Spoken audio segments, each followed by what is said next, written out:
Hi guys, कैसे हैं आप? आपकी मोहब्बतों ने तमन्नाओं का बहुत बहुत शुक्रिया। मेरा चैनल सब्सक्राइब कर रहे हैं, thank you very much. Illegal disposition act, ये एक एक्ट है।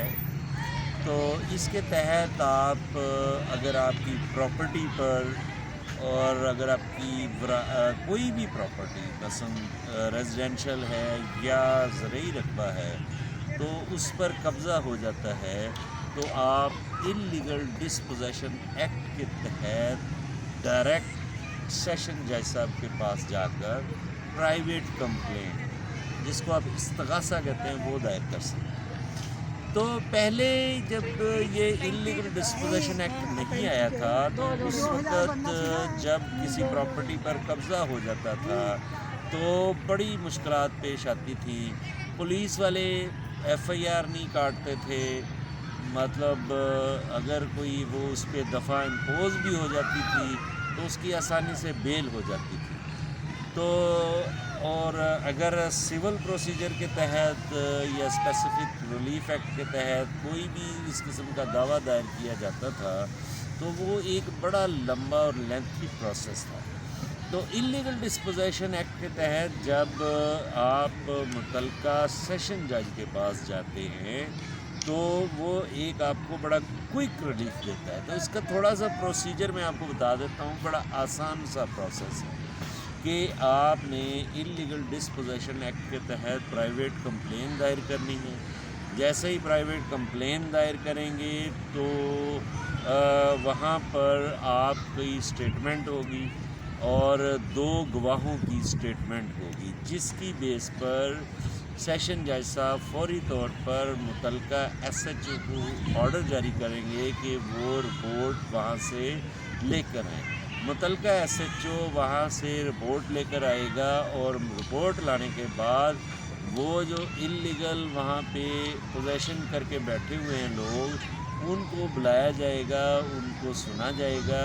और यकीनन जब आपके पास ज़ाहिर डॉक्यूमेंट होंगे, आपका टाइटल क्लियर होगा, अगर आपके पास पूरी एविडेंस होगी तो ये फौरी तौर पर वो जो है जज साहब जो है वो ऑर्डर जारी कर देंगे और पुलिस की मदद से और बैलफ की मदद से आपको वो जो है पोजेशन वो मिल जाएगा। तो ये जैसे मैंने आपको बताया है, आसान अल्फाज में इसका जो प्रोसीजर है ये ऐसे ही है, मतलब इसमें कोई एम्बिग्यूटी नहीं है, इसमें कोई अबहाम नहीं है और इसमें कोई मुश्किल नहीं है। एक समरी ट्रायल है और 2 से 3 माह के अंदर अगर आपके वो डॉक्यूमेंट, फिर बार बार यहाँ पर जोर दे रहा हूँ कि अगर आपका डॉक्यूमेंट ठीक है और वाकई आपका टाइटल क्लियर है और उसमें कोई अबहाम नहीं है, तो फिर 2 से 3 माह के अंदर जो वो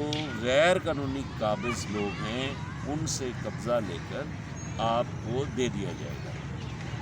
तो इसमें मतलब जो सबसे इम्पोर्टेंट बात है, आम तौर पर 2-3 लोग कब्ज़ा कर लेते हैं। एक तो किराएदार, तो इसके लिए आपको मैं सबसे पहले ये कहता हूँ कि जब भी आप कोई किराएदार आपको अपनी प्रॉपर्टी दें तो बाकायदा वो उससे किरायानामा तहरीर करवाएं और उसको रजिस्टर्ड करवाएं, ताकि कोई ऐसी एम्बिग्यूटी ना बने, आपके लिए परेशानी का वो बाइस ना बने। और फिर या कोई रिलेटिव जिसको आपने बिठाया होता है, आप कहीं अब्रॉड गए होते हैं, मतलब ये ओवरसीज़ के लिए भी बात है, वो अक्सर ओवरसीज़ जो पाकिस्तानी हैं वो अपनी कोई प्रॉपर्टी लेकर या तो किसी को मुलाजम के सपुर्द कर जाते हैं या वो किसी अपने रिश्तेदार के सपुर्द कर जाते हैं। तो वो जब आप किसी के सपुर्द करें अपनी प्रॉपर्टी तो उससे बाकायदा आप रिटन एग्रीमेंट करें, ताकि आपको अगर इन केस प्राइवेट कंप्लेंट में जाना पड़े तो आपको प्रॉब्लम ना हो।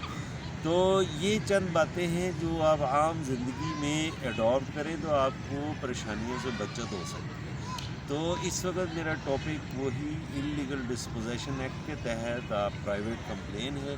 तो इस सिलसिले में अगर कोई मज़ीद आपके पास क्वेश्चन हो तो आप मुझसे पूछ सकते हैं। Thank you very much. मेरा